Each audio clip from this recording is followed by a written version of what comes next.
What's going on, y'all? We are back with another special edition of the Wrestling Heroes and Insiders podcast, aka The Whip Show, on 106.1 FM, WAKT, Toledo's community radio station.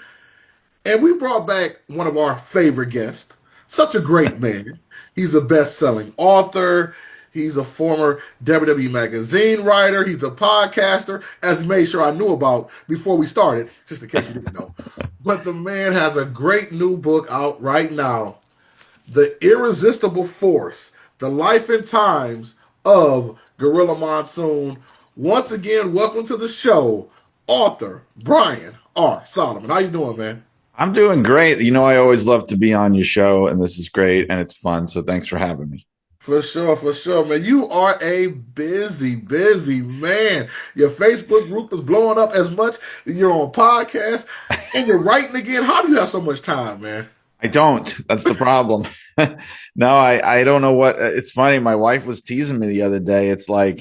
She's like, you're so busy all the time. Wouldn't it be better if you just had like a normal, just 9 to 5 job, just Monday to Friday? And I'm like, no, as busy as I am, as crazy as I get doing everything and teaching part time and writing and podcasting, like I like it that way. I actually enjoy it. It's funny you stated that because I want to go somewhere else to start, but I'm going to just piggyback off of that right now.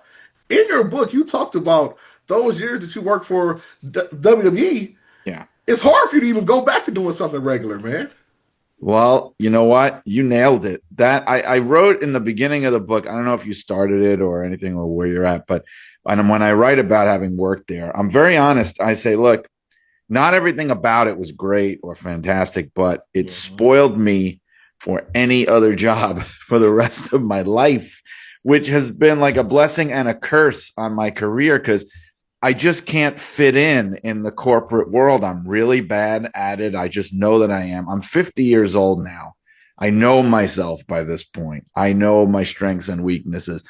I just go crazy in that cubicle world. I just do. And I like to teach. I like working with young people. That's great. I like the fact that I do it part time now. So I have time for all these other things. I love Yeah. to write. I love to do podcasting and I love wrestling. So, and I get to sort of like keep doing what I was doing years ago, still have an audience, and just do it independently. So that's why I love it.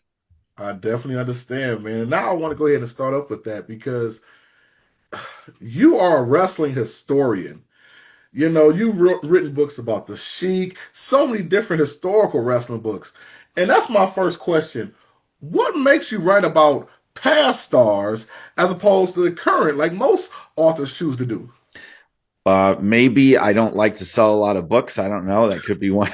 No, I think there's a couple of things. So, first of all, like what you just said, you hit the nail on the head. Everybody's got that covered. There's so many people that do that. It's the same reason that on my podcasts, I don't really talk about current wrestling. It's not that I don't know what's going on. I watch it every week. I still follow it. I do the wrestling news. I have to be on top of it. It's just there's so many shows out there that do that recap everything. Like I didn't want to do that. And the other thing is, for me, when I fell in love with wrestling history and got interested in it, most people that get nostalgic about wrestling, what they really care about is just the wrestling they grew up with when they were kids, the stuff they remember. And that's always the greatest wrestling ever, no matter who you are or when it was, right? It's always that was when wrestling was the best. With me, yes, I do. I have a soft spot for that, like mid 80s to early 90s WWF. That's what I grew up with. Fine, WCW. But my interests got so much bigger than that. Like I love to find out. I'm like this with everything, but I love to find out what was going on before I was even watching it. What was going on before I was born? Like what is this all about? Not only that, but even at the time I was watching it, what was going on in other places that I didn't know about? Like that's where my interests go. For me, it's not even so much about nostalgia. It's just curiosity to learn as much as I can. That makes perfect sense because now I want to ask you, were you a Gorilla Monsoon guy coming up? Because you stated in the book that when you were working there, you didn't get to deal with him. No, I didn't. He died about 10 days before I had my first interview. And when I got there, obviously everybody was still there that had worked with him and loved him and everything. But as a fan, yeah, I mean, as a fan, as a kid, my favorite Gorilla Monsoon was probably my favorite commentator, I would have to say. Definitely. Even as a kid, I wasn't super crazy about Vince as a commentator. I just thought he was so over the top and like he was too far on the side of the baby faces. Like, and not only that, but he wasn't funny. Like he couldn't play off the Right. like Jesse was the one that really carried that team to me. But Gorilla was my guy. He was like listening to like your uncle sit and talk to you about wrestling or something. And Gorilla and Jesse were my favorite team as a kid. Later on, I came to love Gorilla and Bobby more, but as a kid, it was all about Gorilla and Jesse, just because like you knew it was that big time feel when they were doing it. It was important, you know. So that's a good point right there also, because I hate doing these things. I love them, but I hate them because the book is so much good stuff. I don't want to give away everything to Now, people, but I do want I, to touch on such great things. I say this to everyone I've talked to. You're not going to spoil anything. The book is huge. There's a million things in it. I could talk about whatever you want. No one is going to listen to this and go, "Oh, I guess I don't need to buy the book now." Like that's not going to happen. We'd have to be here for days and days. So I'm fine. Whatever you And want to talk about. that's another thing I want to talk about. This book, but bruh, you did a deep dive, Mm. 500 plus pages, and nothing to knock other authors, but as you know, a lot of people say I want to write a book, then you get it, it is 84 pages. You know what I mean? Right. Nothing wrong with that, but No. you went all the way in. Why did you want to do so much research and be so extensive? Well, I'm a glutton for punishment, and I love just being away from my family. No, I think here's the thing, like what you're talking about, some of these books and things that come out. The difference with me, not from a lot of people that write about wrestling, not everyone. I'm sorry, because there's some really great writers out there that cover wrestling, but first and foremost, I'm a professional writer, so a lot of people that write about wrestling, first and foremost, they're a wrestling fan or a wrestling historian, and the writing comes second. Maybe they're not comfortable writing or they're not great at it, or their focus is really on the research, which is fine. With me, I've been getting paid to be a writer professionally for almost 30 years. And I write about other things besides wrestling. If there was no wrestling, God forbid, I would still be a professional writer. A lot of the people that write books about wrestling, if it wasn't for wrestling, they probably wouldn't be writing books. Like, you know what I mean? So I think that might be, again, I don't want to sound arrogant. I'm not saying this Right. about everybody. There are so many authors that I respect that do great work. Steve Johnson, Tim Hornbaker, Keith Elliott Greenberg, my dear friend. Like there's a lot of people like that. But I take pride in the fact that for me, the writing comes first. Makes sense. Makes sense. Now, speaking of that, you chose to keep this book really positive. Mm. Obviously, we know there was an era that Gorilla, he kind of, I think he was gone before it got really bad, but he also was in that dark time of wrestling as well. But you Yeah. didn't really go into that. Was that by design? Well, the thing is, like, I didn't really set out to say, okay, this is going to be a really positive book. As you know, with the Chic book, there were a lot of skeletons in the closet. There were a lot of things that came up. And I don't know how thrilled the family was about that. However, I tried to be restrained and fair. There's things I left out of that book, there's things that were unnecessary. And I always defended the Sheik still as a great figure from wrestling history and someone who deserves respect. Now, with Gorilla, the reason it's such a positive book is that everything that I found was positive. I mean, people were falling over themselves to praise him, how great he was, how much they loved him, admired him, respected him, and all the good things that he did for the business. So that's why the book has such a positive spin. Now, as you mentioned, probably the darkest thing in the book and the closest thing to kind of like a black eye on Gorilla's legacy is the fact that he was there in that scandal era when bad things were going on in the company. And, and he, you know what? He looked the other way. I even say it in the book. There's no way around that. He looked the other way. Even the people who loved and respected him felt that way. But here's the thing. Like I said in the book, everybody looked the other way. I mean, that's the way that the business was in those days. It was like the mob. You keep your head down, you keep your mouth shut, you have to feed your family.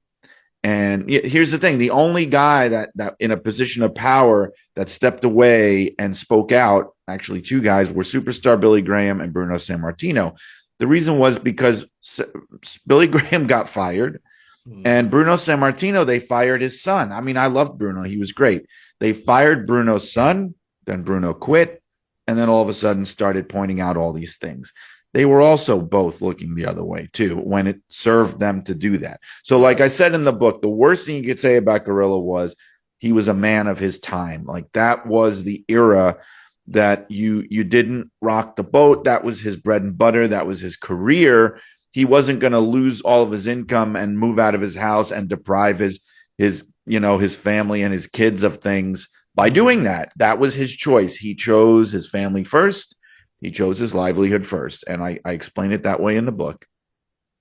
For sure, man. See, that's why I like interviewing you, because not only do you answer the questions amazingly, you also lead me into my other questions like perfectly. Because right now, you just spoke on Bruno Sammartino, and we always hear about him selling out Madison Square Garden. We always hear about Hogan selling out MSG. But for some reason, historically, Gorilla Monsoon doesn't get that credit for selling out the big arenas as they do say about Bruno Sammartino and Hogan and other guys. Yeah, What do you think I about think the that? difference is that Gorilla was like Bruno and Hogan, the people that were coming out to the arenas, that was the person they wanted to see. Like first and foremost. Like back in the 60s, especially, WWF shows at the Garden or wherever, it was the Bruno Sammartino show. Like that's why you were there. You were there to see him keep the title, beat the bad guy. The rest of the card was just kind of like icing on the cake. And that's what it was like with Hogan, too, especially in his heyday. It was the Hulk Hogan show. Like, that's why you were there. And the shows that he wasn't on, they drew less. And with Gorilla, he was part of the attraction. He was like, you know what? He's a good example. Like, he's like Andre the Giant in that way, that Andre was a major attraction. He was a special attraction. But as special as he wasn't the guy. Like he usually wasn't the one main person they were coming to see, especially in the WWF. So with Gorilla, he was like that. Except the one exception was, when he was plugged in with Bruno. Then you're talking about for that window of time, 64, 65, 67, 68, right in there. You could call him the top drawing heel in professional wrestling for those years, possibly right up there with the Sheik, like neck and neck, because, they had 7 main events at Madison Square Garden over the years. So they had 2 in 63, they had 2 in 64, they had 3 in 67. And that's not counting Philadelphia Spectrum, Boston Garden, Washington, D.C., Pittsburgh, like all around the horn. They had hundreds of matches against each other. And that's because they drew great money. Gorilla was the perfect opponent for Bruno. He was, like I say in the book, he was the company's first monster heel creation. And you're talking about the company that's one of the things they're known for are the monster heels, right? He was the template for that. And it's funny you say that by him being a monster heel, but so many people, you stated it in your book, family and friends, he was a gentle giant. And me being 6'4", 300 pounds, I get it, but I'm saying that's so dynamic, man. Yeah. And it speaks to that kind of gentleness that he could be an intimidating guy just by looking at him, like 6'6", legit 6'6", at his peak, like 400 pounds, he got as big as 440 at one point. I mean, that was a little too much, not healthy, but I mean, the thing is, he was kind of like the enforcer. He was the person that would be there in the locker room that makes sure everybody stayed in line. He would go to other territories when he worked for Vince Jr., keep everything calm when it needed to be kept calm. But the thing is, it shows you how respected he was, that nobody hardly ever tested him. It was just like unspoken. Nobody made trouble with him. There's a couple times They come up in the book, like the Ole Anderson thing in Atlanta, that famous story. There was an incident at Shea Stadium with Chuck Wepner versus Andre the Giant, where some of those boxing guys got a little off the script. Okay. And there's the Brody stuff, which is really murky and hard to figure out. But for the most part, people stayed in line when he was around. But not just because they were afraid of him, because they respected and admired him too. Do you guys hear that he basically was the taker of his time in the locker Yes. room? Yes. That's a great analogy. Yes, he was. But with also more responsibility even than Taker had. But yes. And I want to go there as well. Back in the day, you're talking about the 60s and 70s in wrestling. Kayfabe was still there strong. However, we saw him as an on-screen wrestler, later on doing commentary, but he did a lot of stuff behind the scenes too that people had no idea about. Were you shocked at some of the things that he was doing behind the scenes? Like he was Well, yeah. partially running the company. Yeah, he was. Because here's the thing you got to know, that Vince Sr. and Vince Jr. were very different people. They had very different management styles. They ran the company in very different ways. As we all know very well today, Vince is like the ultimate micromanager, like ultimate control freak, has to be on top of everything. His father was not like that. His father was like the broad strokes. He knew he was in charge. He would put the right people in place and let it go. Like very famously, when he was at the Garden, for example, he would basically stay in his office backstage almost the whole time. He'd be like having meetings, he would be talking to the press or dealing with stuff. He would hardly be out like looking at, you never saw him on TV or anything, but that's because he had good people in place that he trusted to do it. And Gino was that guy. What today we would call him like the TV producer for TV, or if it's a house show, like the floor manager, like the guy who was making sure everybody hit their marks, the timing was perfect, giving feedback on matches, working on finishes because he was involved in booking, telling everybody what their finishes were. Like he was the guy. That's why they called it the gorilla position. But of course, this wasn't really known by fans, certainly not. The only tip off, it's really funny if you watch some wrestling in the 70s, WWF wrestling, every now and then, like he'll come down to the broadcast booth and he'll like give updates to the announcers about like matches or like rulings that happened, but they never said why he was doing that. He would just be like, yeah, they're looking at the tape of this match that they might suspend this guy. But he would always say like the World Wrestling Federation officials are looking at this. And when it came down to like sometimes when they'd have a really hot angle, like when Larry Zbyszko turned on Bruno Sammartino and he's a bloody mess in the ring, Gorilla came out from the locker room in street clothes and helped Bruno to the back. Like, and you're thinking like, what's he doing out there? Why is it him? But that's the reason why, because he was the one running the whole show. Wow. Wow, man. Now, I want to talk about this as well. You got so many words from so many different people. Mike Chioda, shout out to him. He just put you over on Busted Open this morning. Did he? This morning he Oh put you over on a man. Busted Open. This about the book. Gary Michael Capetta, Cornette, Briscoe, with all these different persons. Was it hard to get these people to even talk about Gorilla? No, it was not. And that was another difference with the old book, is that I won't say the old book, with the last wrestling book, Blood and Fire, which I'm very proud of. People clammed up a lot for a couple of reasons. Like in some cases, they were protecting kayfabe still all these years later. Wow. This was a guy that was supposed to be the character that he was, and they didn't want to break that. And also, you had some people that had kind of an axe to grind. Like some people loved him, some people hated him, and so some people just didn't want to talk.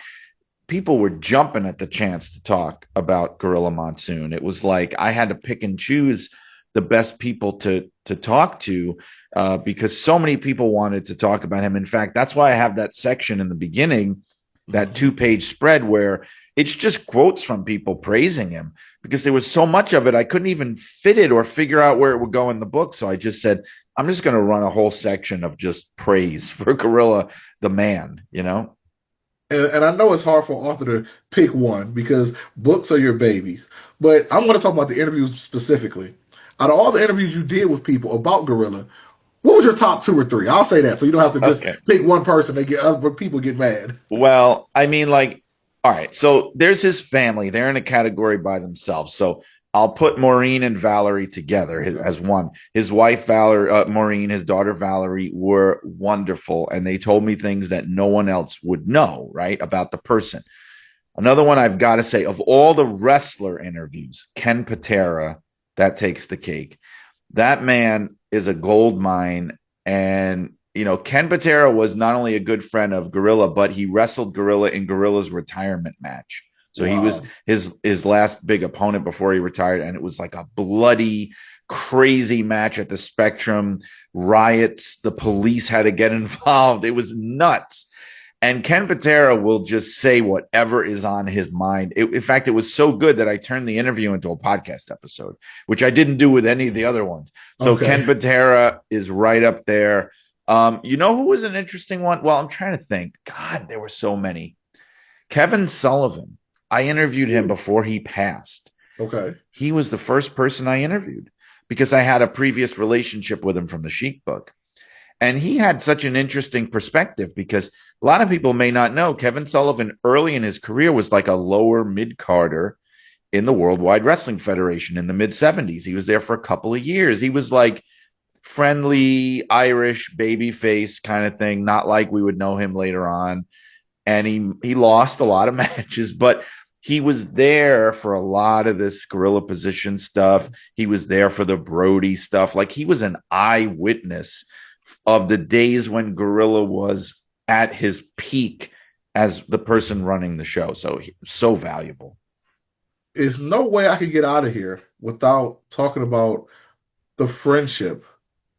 And it looks like from your book, it touched on your heartstrings as well. Yeah. Bobby the Brain Heenan and Gorilla Monsoon.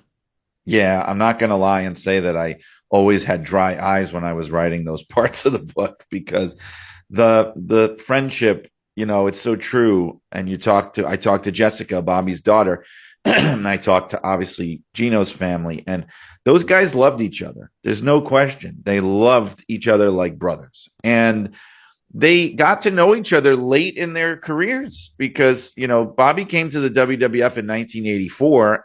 They had never known each other before. They never worked in the same place. They never spent time around each other. So, you know, they were already in their, I don't know, 40s, 50s, like when they're getting to know each other. And they were as thick as thieves. Like Jessica told me, they had the same worldview. They had the same sense of humor.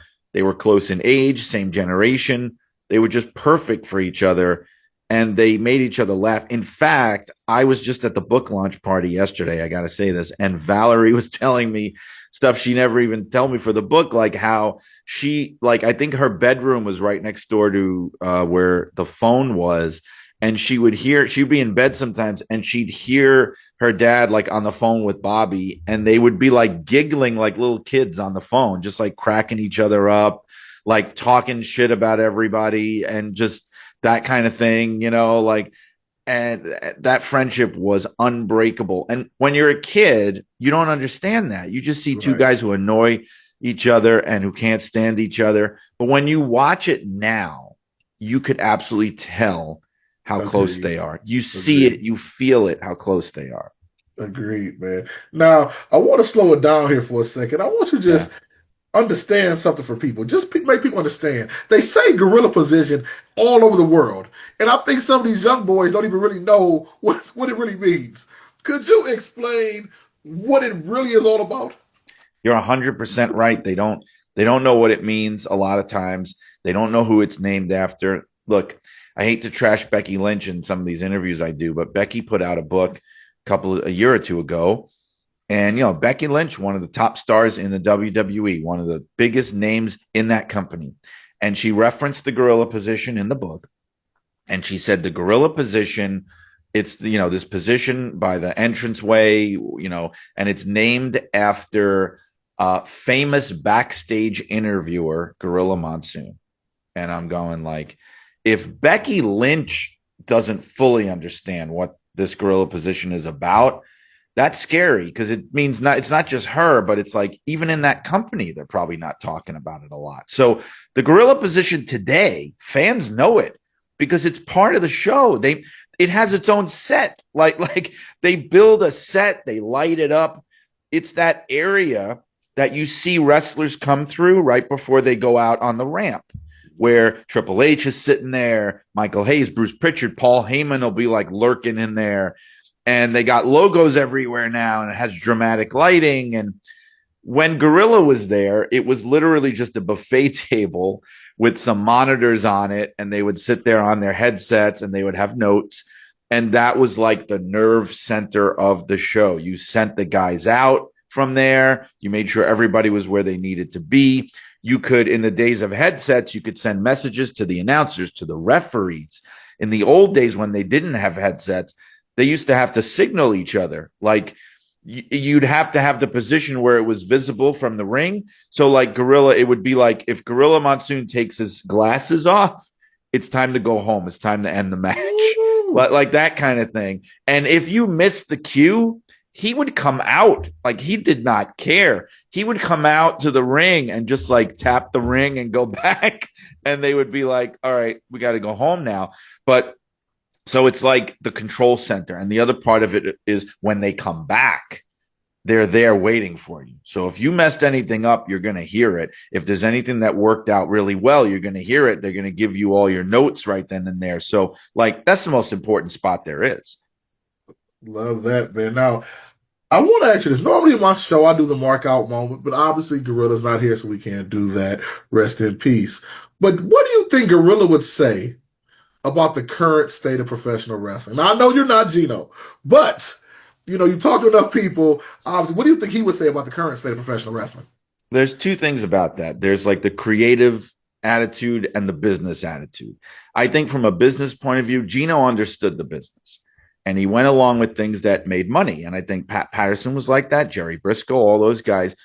You could privately disapprove, but you know what makes money, and you got to go with what makes money. So I think he would be absolutely amazed and thrilled by how big the company is now, how much money they bring in, how successful. However, privately, I don't think he would approve at all for like what passes for professional wrestling today. I think he would be really confused by it and would not enjoy it. Like that already was starting to happen in the Attitude Era because people forget Gorilla was there for most of the Attitude Era. I know that sounds crazy. He was there until late 1999. And he was not just, it's not like he just showed up at WrestleMania 15. No, he was there. They just didn't put him on camera. He was there in Gorilla. He was at Monday Night Raw through Austin, McMahon, all that stuff. He was backstage at the pay-per-views. And people I talked to said, yeah, you know what? He bit his lip a lot. He would roll his eyes a lot at things. He rolled his eyes at the fact that all the McMahons were wrestling. He thought that was ridiculous. And like, he did not like the language, even though, look, he would use that language in private in his life, but he didn't think it belonged on TV. He was an old school guy. And that kind of edginess, I don't think he liked all the talking. He was the kind of guy like he really liked to see a great wrestling match. And so that aspect of it, I'm sure he would probably still enjoy and appreciate. But pro wrestling now is so much different and it incorporates so many different elements besides just the wrestling than it did back then. I don't think he'd have the passion for it. I just don't. And that's my honest answer to that. I get it, man. I get it. Last but not least, what's the takeaways you want people to get from this book? One big takeaway, and this is important because it's not talked about a lot when I talk about this book is more than just one man's life story. So there's a reason I called it The Life and Times of Gorilla Monsoon, because I try to tell the entire history of WWF, the Capital Wrestling Corporation, during these years, 60s, 70s, 80s, 90s, and tell it in a fresh way. Like 80s and 90s, we've heard so much about, but tell it in a fresh way from one man's perspective. 60s and 70s, we hear less about. So I tried to break that down in the same level of detail that people do for the 80s and 90s, which nobody ever does. So it's like you get the whole history or at least the first 40 years of the most important wrestling company in wrestling history, wrapped up around the life story of Gorilla Monsoon. I love that, man. As always, man, I want to say this personally. Thank you for doing this because you're keeping historical wrestling alive. You know, a lot of times we see these documentaries and they don't paint wrestling in the best light. You know exactly what I'm talking about, man. You Yeah, know, true. obviously, wrestling is what it is, but I just thank you for going at it for its core and really trying to educate people about the past as we take it on to the future. Yeah, so maybe you could call my book The Bright Side of the Ring. See, I wasn't going to say it, I pow, got pow. it. No, I got it. With that being said, one more time, let people know how to get the book because it's already out there. Let them know how to get it. Sure. So it's Irresistible Force, The Life and Times of Gorilla Monsoon. It's distributed by Simon and Schuster, so it's easy to get. It's everywhere. You can go on Amazon. I know some people don't like Amazon. There's Barnes and Noble, there's Books a Million, all those big book chains. Your local bookstore, even if you have one, if they don't have it, they will order it. Just mention it to them. In Canada, your best bet might be ordering directly from ECW Press because they're a Canadian company so the shipping is cheap and all that stuff. For people ask about the UK, it's coming to the UK in November, and I think other parts of Europe. The audiobook is December 2nd Okay, coming, okay. and Now it's you have any recorded by me too, by the way. nice. You got any big signings coming up? Also, you want to let people know about? Oh, actually, yeah, it's funny you mentioned this. So, all right, hang on one second. Okay. Boy, I wasn't ready for all these plugs. All right, so October 16th in West Nyack, New York, for people in that area. My great friend David Marquez, the promoter who people may know from the NWA, he was their great announcer. He's a wrestling promoter. He's got a show happening from his organization, the UWN, in West Nyack, New York, on Thursday, October 16th, and I plan to be there signing copies of the book. There's also a show coming on from Blood, Sweat, and Tears Wrestling. They're based in Bridgeport. They're like my local indie, and I love those guys.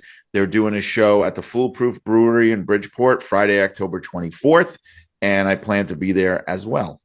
Sweet, sweet. Now, I'm gonna tell you personally, if you ever want to do any live talks in Michigan or Ohio, I know a couple good places that actually do that. So if you ever want to do Well, some live I talks, do came it. out for Chic and I felt so bad that I couldn't meet up with you, right? We were going I to try to know. do that.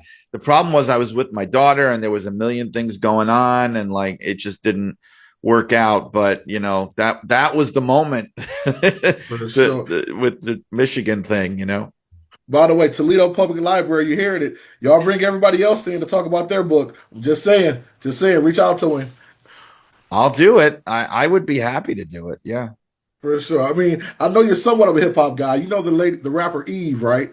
of course. Oh, man, that takes me She back. she Yeah. did talk about her book at the Toledo Public Library. Did it really well. That's what I'm saying. So yeah, yeah, we'll set you. I'll connect you with some people. All But with right. that Yeah, being said, it's always a pleasure, man. Thank you for your time.